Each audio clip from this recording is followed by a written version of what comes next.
So, a very warm good evening to all of you, and welcome back to the session of NMTC. So, this is our lecture number 10, है ना? And in this video, we will be going to have a discussion over remainder. Reminder की बात करेंगे तो हम जानते हैं जब आप डिवाइड करते हैं, है ना, तो रिमाइंडर की वैल्यू हमेशा डिवाइजर से छोटी होती है ना, और या तो जीरो हो जाएगी रिमाइंडर की वैल्यू या उससे ग्रेटर होगी। फॉर एग्जांपल देखिए, 5 को 2 से डिवाइड कर रहा है तो इसको बोलते हैं डिवाइजर और इसको बोलते हैं डिविडेंड, है ना। और जब आप डिवाइड करते हैं तो इसको बोलते हैं कोसेंट और इसको बोलते हैं रिमाइंडर।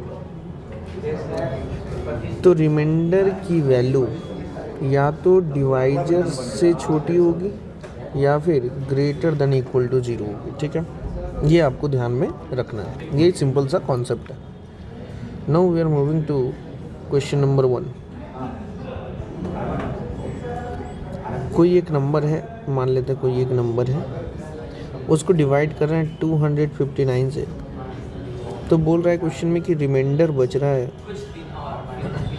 रिमाइंडर कितना बच रहा है 139। तो क्वेश्चन पूछ रहा है कि यदि उसी सेम नंबर को 37 से डिवाइड करेंगे तो रिमाइंडर कितना बचेगा, रिमाइंडर की वैल्यू क्या होगी। तो ऐसे क्वेश्चन को कैसे सॉल्व करना है, तो एक रूल आपको पता होगा सर। एक रूल होता है dividend is equal to divisor into quotient plus reminder, correct. ये होता है dividend is equal to divisor into quotient plus reminder.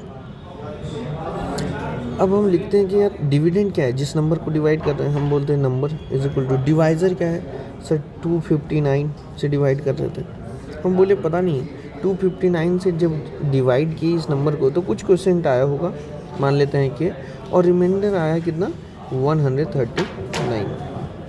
तो यानी वो नंबर क्या था, ऐसा था, ठीक है। अब क्वेश्चन बोल रहा है कि इस नंबर को इफ हम 37 से डिवाइड कर दें तो नंबर बाई 37 करें तो यानी सर नंबर की वैल्यू जो थी लिख देते 259 के प्लस 139 बाई 37 करना है इज इक्वल टू, इसको लिख सकते हैं ऐसे, हम बताते हैं आपको रूल बार बार कि इसको सेपरेट करके भी लिख सकते हैं। अब जब आप इसको डिवाइड करिएगा तो इसमें रिमाइंडर बचेगा 0 और इसको जब डिवाइड करिएगा तो रिमाइंडर की वैल्यू आएगी 28 and this is what we got the answer. Reminder की वैल्यू क्या होगी, therefore reminder is equal to 28, reminder equal to 28। समझिए, ऐसे ही करना रहेगा आपको। ऐसा क्वेश्चन यदि आए तो यही प्रोसेस से आप सॉल्व करिए, कभी भी आंसर गलत नहीं होगा। Moving to the question number 2। बोल रहा है कि कोई एक नंबर है x, उसको 6 से डिवाइड करते हैं और कोई दूसरा नंबर है y, उसको भी 6 से डिवाइड करते हैं। तो बोलता है रिमाइंडर क्या आता है, रिमाइंडर क्या आता है। ये गिवन है कि जब x को, एक नंबर को 6 से डिवाइड करते हैं तो रिमाइंडर आता है 4 एंड जब y को 6 से डिवाइड करते हैं तो रिमाइंडर आता है 5, ठीक है। तो आपसे पूछ रहा है कि यार x square plus y square को यदि 6 से डिवाइड करेंगे तो रिमाइंडर क्या आएगा। आपसे पूछ रहा है कि रिमाइंडर की वैल्यू क्या होगी, आप बताओ। तो ऐसे क्वेश्चन को कैसे सॉल्व करते हैं, तो आप लिख सकते हैं सर अभी पढ़े थे dividend equal to divisor into quotient plus reminder. तो x को जब 6 से डिवाइड कर रहे हैं तो इसके लिए लिख सकते हैं dividend equal to this into k plus reminder 4 आ रहा था। ये जब y को 6 से डिवाइड कर रहे थे तो हम बोल देते हैं कि क्वेश्चन कुछ है और रिमाइंडर आ रहा था 5, लिख लिया। तो सर एक्स स्क्वायर की वैल्यू यहाँ से क्या होगी?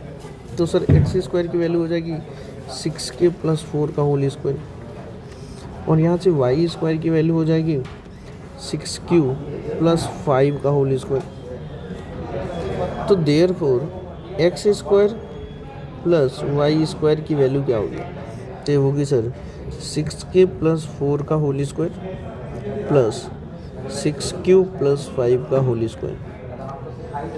तो सर a प्लस बी का होल स्क्वायर यहाँ लगा देंगे, A square plus B square plus 2ab करेंगे तो 2 इंटू 6k इंटू 4, और यहाँ फिर A square plus B square plus 2ab करेंगे तो कितना आ जाएगा 2 इंटू 6q इंटू 5।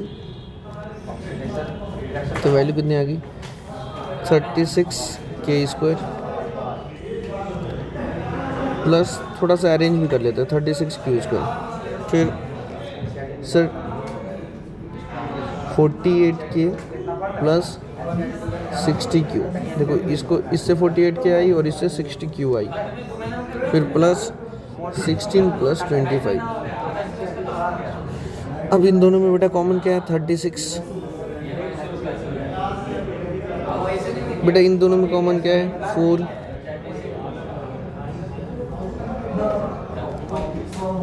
और इन दोनों का सम है 41। तो इधर क्या है x square plus y square. अब हमको सर डिवाइड इसी को करना था 6 से, यानी सर इसको 6 से डिवाइड करना था, करेक्ट। तो यानी सर इसको लिख सकते हैं 36 इंटू के square plus Q square by 6 plus 12 into 4k plus 5q by 6 और प्लस 41 बाई 6। अब ध्यान से देखो तो ये तो कैंसिल आउट हो गया तो रिमाइंडर 0 आया, ये भी कैंसिल आउट हो गया तो रिमाइंडर 0 आया। इस केस में रिमाइंडर क्या है 0, इस केस में रिमाइंडर क्या है 0। इसको डिवाइड करोगे तो रिमाइंडर क्या आएगा 6 इज द 36 यानी 5 आ गया। तो देयरफॉर रिमाइंडर की वैल्यू क्या हो गई, आंसर क्या आया रिमाइंडर इक्वल टू 5। समझे बात? ऐसे क्वेश्चन को कैसे बनाना है? जब भी ऐसा क्वेश्चन आए आपके सामने तो you need to follow this step, ठीक है, कभी भी गलती नहीं होगा। Now moving to question number 3। बोल रहे कि एक नंबर है, बोल रहे कि हम इसको डिवाइड कर रहे हैं सक्सेसिवली, तो लिख रहा है क्या डिवाइडेड सक्सेसिवली बाई 4, 5 एंड 6। तो रिमाइंडर क्या बचता है? जब 4 से डिवाइड करते हैं तो रिमाइंडर बचता है 2, जब 5 से डिवाइड करते हैं तो रिमाइंडर बचता है 3, और जब 6 से डिवाइड करते हैं तो रिमाइंडर बचता है 4। तो बोल रहा है कि ये नंबर क्या था बताओ, find this number, find the number. तो क्या करेंगे सर? देखिए सबसे पहले ये आपको समझना होगा कि डिवाइडेड सक्सेसिवली का क्या मतलब है, डिवाइडेड सक्सेसिवली का क्या मतलब है। तो देखो एग्जाम्पल के थ्रू बताते हैं कि यदि 123 को 4 से डिवाइड किया तो कितना हुआ,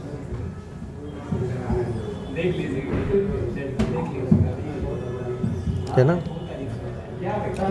तो अब क्या आया क्वोशेंट में 30, अब 5 से था डिवीज़न तो 5 से 30 को डिवाइड करो।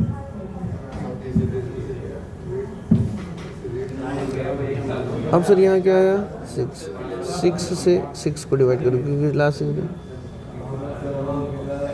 तो जो यहाँ आएगा है ना सक्सेसिवली, जैसे 123 एक नंबर था और हम बोलते कि 123 को 4, 5, 6 से सक्सेसिवली डिवाइड करना है, तो इसका मतलब ये होता है, ठीक है। ये आप समझ गए, इसका मतलब आप समझ गए सक्सेसिव डिवीजन का क्या मतलब है। तो हम सर सबसे पहले क्या किए, एक नंबर था, हम मान लेते हैं x, इसको मैंने डिवाइड करा कितना से, तो सर इसको डिवाइड करा 4 से, तो यहाँ पे कुछ है लेकिन रिमाइंडर आया 2, ठीक है। फिर सर यहाँ पे मान लेते हैं y आया, फिर सर जब y को डिवाइड किया 3 से, नहीं 5 से, सॉरी, जब y को डिवाइड किया 5 से, तो यहाँ पे मान लेते हैं k आया और रिमाइंडर आ गया 3। फिर जब k को डिवाइड किया 6 से, देखो यहाँ 6 है ना, तो रिमाइंडर क्या आया 4, तो रिमाइंडर आया 4, यहाँ नहीं पता कि क्या आया। तो हम बोलते हैं यार ऐसा कर लेते हैं, हम सोच लेते हैं कि यहाँ पे 1 था, ऐसा मान लेते हैं लेट। तो k की वैल्यू क्या होती है, तो sir dividend equal to divisor into percent plus reminder, तो k इक्वल टू क्या आ गया 10 आया। तो सर यानी यहाँ पे k की वैल्यू 10 थी, तो sir y equal to dividend equal to क्या होता है, divisor into quotient plus reminder, तो y की वैल्यू कितनी आ गई सर 53। और सर जैसे ही हम यहाँ पे y की वैल्यू 53 रखते हैं, तो यहाँ से डिविडेंड इक्वल टू क्या लिखते हैं, divisor into quotient plus reminder, तो वैल्यू कितनी आ गई 240 x की वैल्यू। और x क्या था सर, x ही था अपना नंबर, यही तो नंबर था, तो ये अपना नंबर क्या आ गया 240, समझे। यदि ऐसे क्वेश्चन आए तो you need to solve by this method. कि भैया सक्सेसिव डिवीज़न का मतलब समझिए आप, successive division is very important. Successive division का मतलब क्या होता है, इसको 1-2 बार आराम से समझिए, डिफरेंट एग्जांपल्स लेकर समझिए। जैसे मैं आपको कुछ क्वेश्चन दे देता हूँ, you need to solve. Find a number which when divided by 5, 6 and 7 successive, which when divided successively by 5 and 6 and 7 we are getting the remainder as 2, 3 and 4। तो बोल रहा है कि फाइंड करिए वो नंबर कौन सा था। ये आपका होमवर्क है, ठीक है, आप इसको सॉल्व करिए और बताइए कि आंसर क्या आ रहा है। ठीक, इसके बाद हम लोग मिलेंगे नेक्स्ट लेक्चर में। Be continuous while on the learning path. Thank you so much.